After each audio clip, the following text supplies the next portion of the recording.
Hello everyone, আসসালামু আলাইকুম। আশা করি সকলে ভালো আছেন। এগেইন আবারও চলে আসলাম আপনাদের মাঝে মঙ্গোলিয়া ভিসা সংক্রান্ত নতুন আরও একটি আপডেট ভিডিও নিয়ে।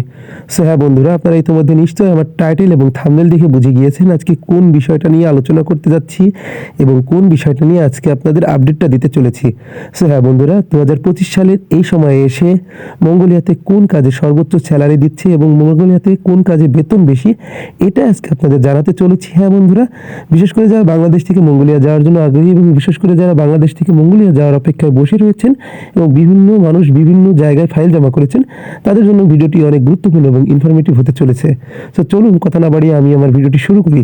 সো প্রথমত আমি যে কথাটি বলতে যাচ্ছি, ফার্স্ট অফ অল, যে মঙ্গোলিয়াতে কিন্তু আপনারা অনেকে জানেন যে আমি আমার আগের ভিডিওতে আপনাদের জানিয়েছি মঙ্গোলিয়া সম্পর্কে, এবং মঙ্গোলিয়া সম্পর্কে যাবতীয় খুঁটিনাটি বিষয়গুলো আপনারা কিন্তু এখন কম বেশি জেনেছেন। সো বর্তমানে টপ ট্রেন্ডিংয়ে থাকা একটি দেশের মধ্যে মঙ্গোলিয়া হলো একটি দেশ যেখানে হাই স্যালারি প্রোভাইড করতেছে দিনের পর দিন। সো এর মধ্যে উল্লেখযোগ্য যে মঙ্গোলিয়াতে সর্বোচ্চ স্যালারি দিচ্ছে যেই কাজটিতে, সেটা হচ্ছে আপনার আইটি রিলেটেড একটা জব, অর্থাৎ আইটি এবং মাইনিং।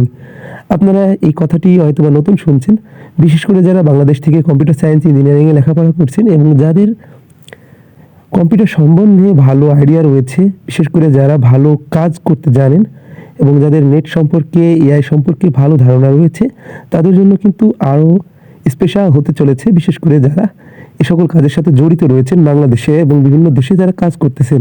সো আসলে এই সকল কাজগুলো পাওয়া আসলে অনেক টাফ, ভেরি ইজি নয়।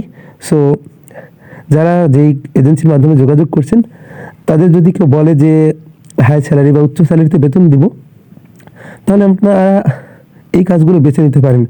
সো আশা করি আপনারা বুঝতে পেরেছেন যে মঙ্গোলিয়াতে কোন কাজে বেতন বেশি। সো সকলে ভালো থাকবেন, সুস্থ থাকবেন, এই প্রত্যাশায়। এখনও যারা আমার চ্যানেলটি সাবস্ক্রাইব করেনি, অবশ্যই চ্যানেলটি সাবস্ক্রাইব করে পাশে থাকবেন। ধন্যবাদ সবাইকে।